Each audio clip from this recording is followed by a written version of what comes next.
Olá, alunos! Sejam bem-vindos à nossa aula de revisão da disciplina Prevenção e Controle de Riscos em Máquinas, Equipamentos e Instalações. Na unidade 1, vimos sobre a introdução à prevenção e controle de riscos em máquinas e equipamentos, que são as medidas e controle de riscos nas empresas mediante norma regulamentadora NR12, princípios básicos da manutenção e prevenção de riscos de acidentes em máquinas e equipamentos, os tipos de manutenções e os aspectos ergonômicos.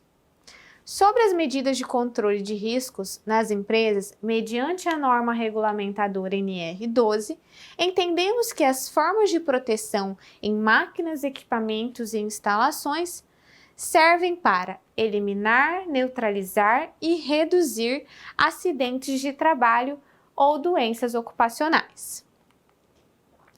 As medidas de proteção por ordem de prioridade são as medidas de proteção coletiva, as medidas administrativas ou de organização do trabalho e as medidas de proteção individual.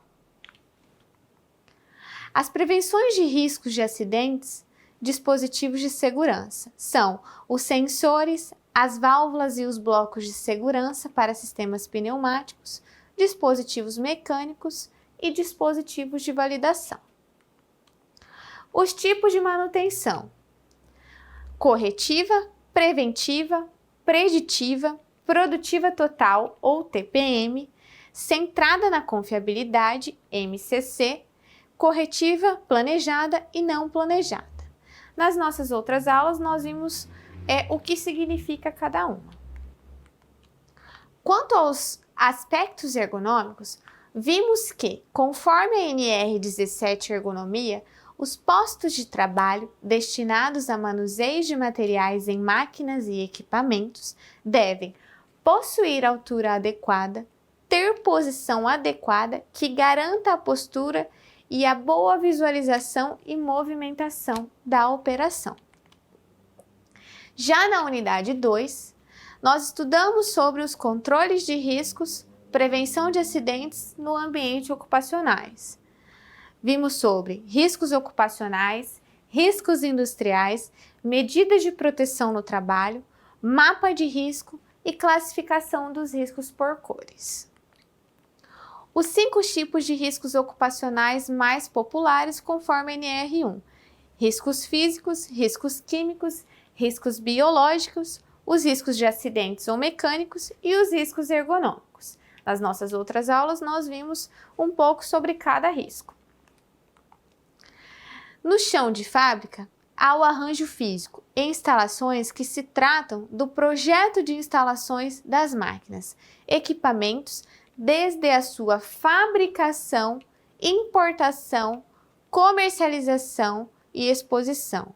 Também tem a fase de utilização, a construção, o transporte, a montagem, a instalação, o ajuste, a operação, a limpeza, a manutenção, inspeção e a desativação e desmonte da máquina e equipamento.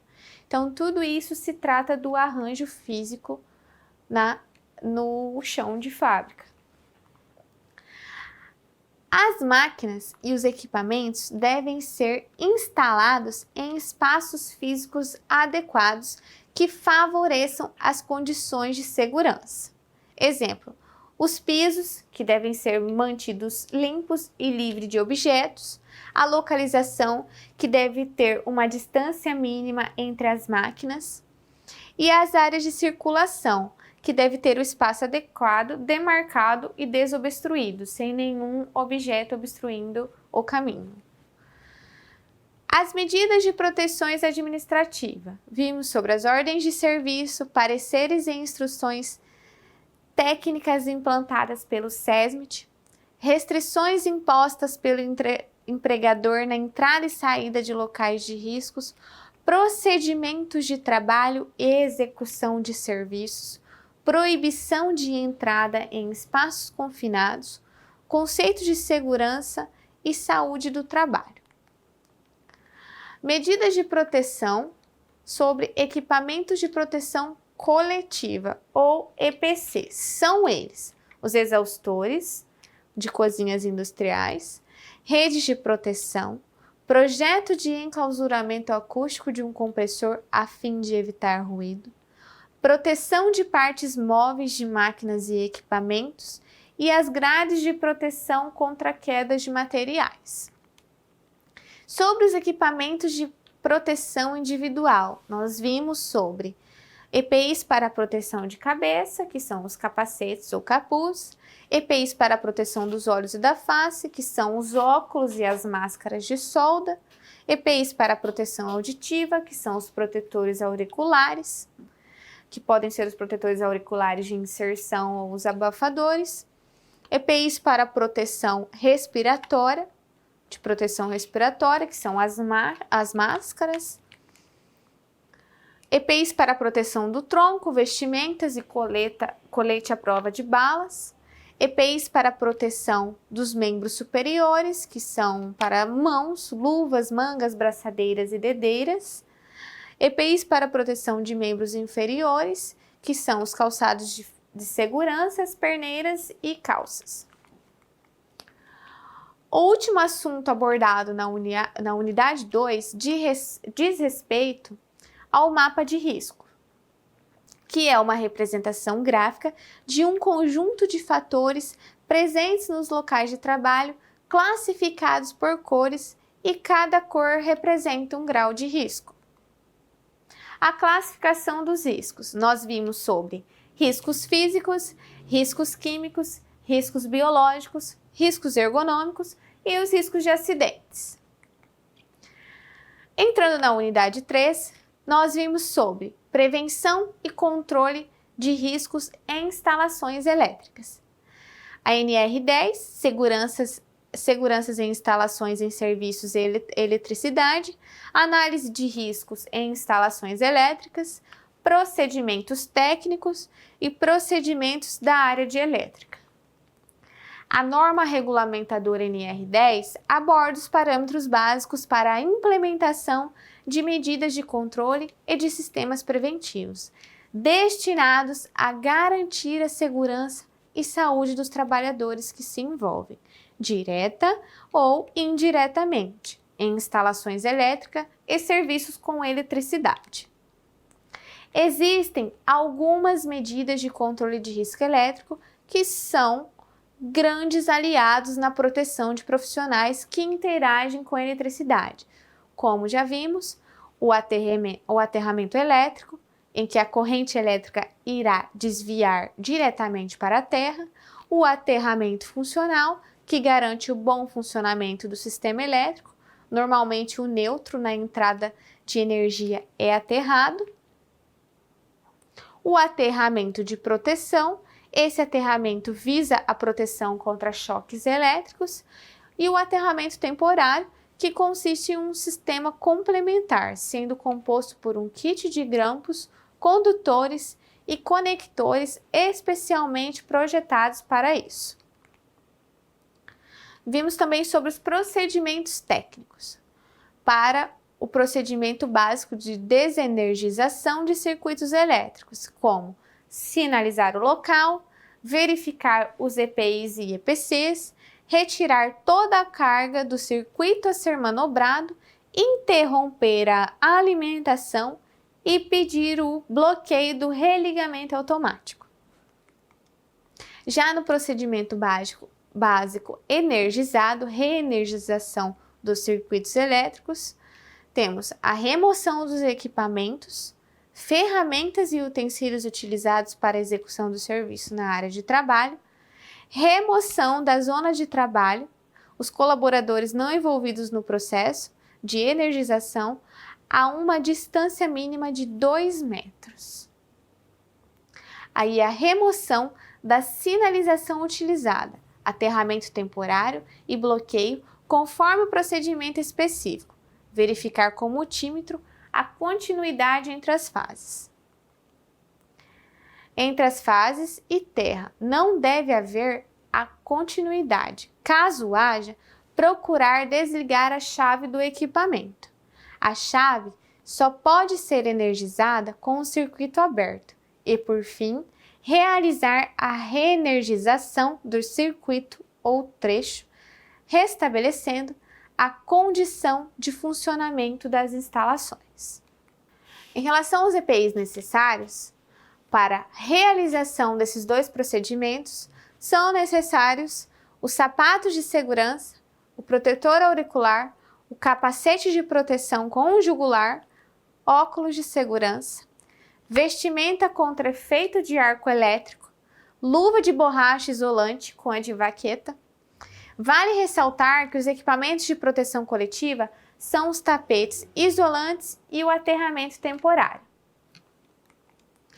Para finalizar a unidade 3, nós estudamos sobre os profissionais da área de elétrica, em que a norma regulamentadora NR10 estabelece que para atividades envolvendo alta tensão, como manutenções, medições elétricas, entre outras, somente profissionais qualificados, habilitados e autorizados podem operar e intervir no sistema elétrico em geral.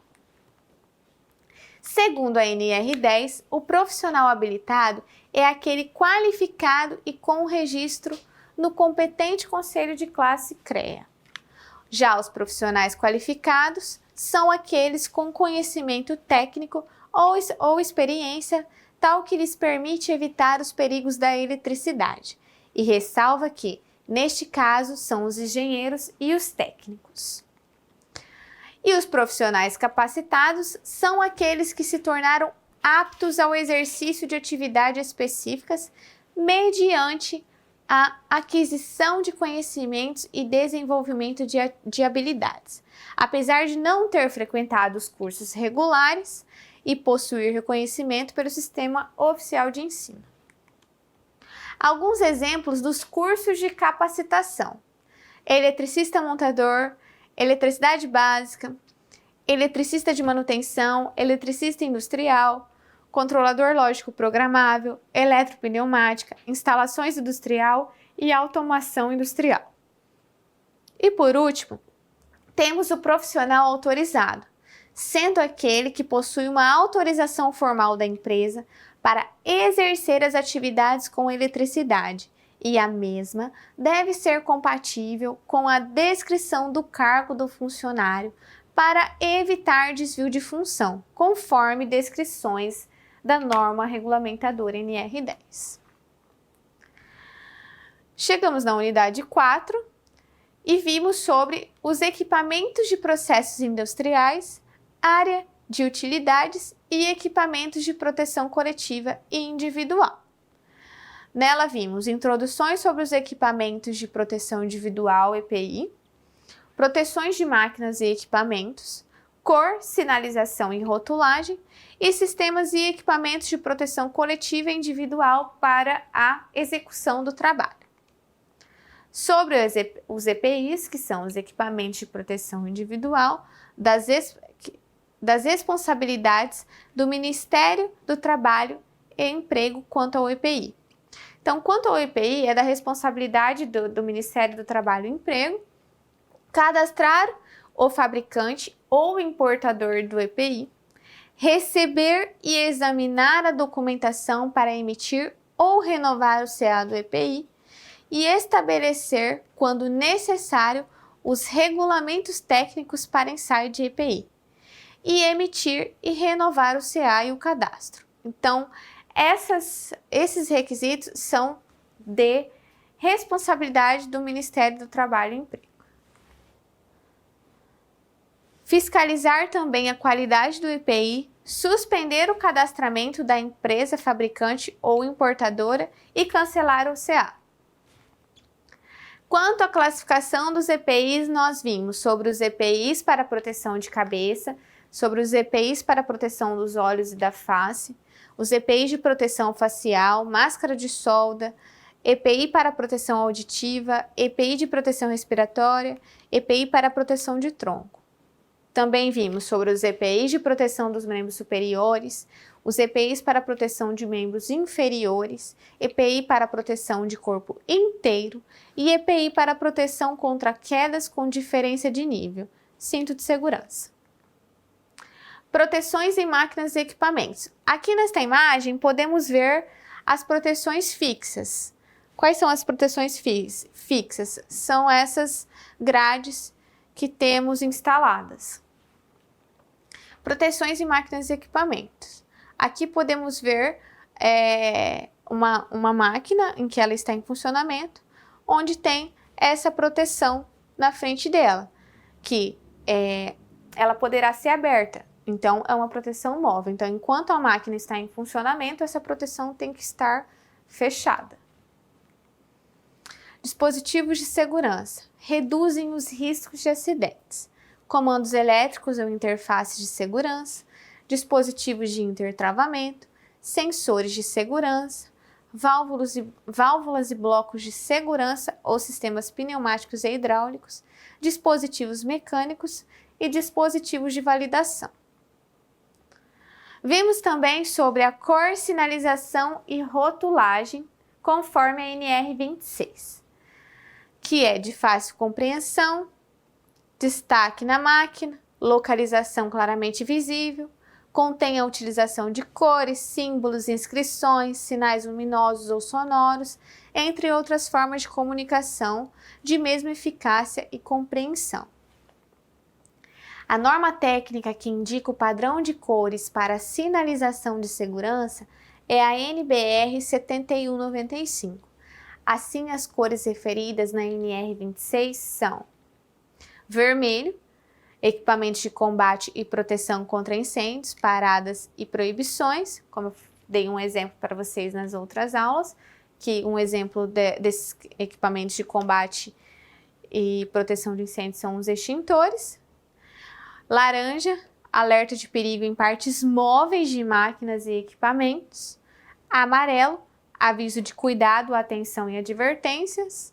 O verde, que é a identificação de locais e equipamentos de segurança, como itens de primeiros socorros. O azul, que indica a obrigação do uso de EPIs e impedimento de ações. O púrpura, que identifica os perigos específicos de radiações e partículas nucleares. O branco, que é as áreas de movimentação e circulação, como corredores e faixa de pedestres. E o preto, que é a cor usada para coletores de resíduos que não tenham origem hospitalar ou de saúde. Já a rotulagem é para a identificação dos produtos químicos perigosos que devem ser marcados com suas respectivas informações de manipulação. As classificações e rotulagens devem seguir os critérios do GHS, Sistema Globalmente Harmonizado de Classificação e Rotulagem dos Produtos Químicos da ONU, Organização das Nações Unidas, contendo rótulos, pictogramas e fichas de segurança. Vimos também sobre os equipamentos de proteção coletiva, os EPCs, que são as placas de sinalização, sensores de presença, cavaletes, fita de sinalização, chuveiro lava-olhos, sistema de ventilação de exaustão, proteção contra ruídos e vibrações, sistema de iluminação de emergência, proteções móveis, proteções fixas. Essas são as nossas referências. Obrigada e até uma próxima oportunidade.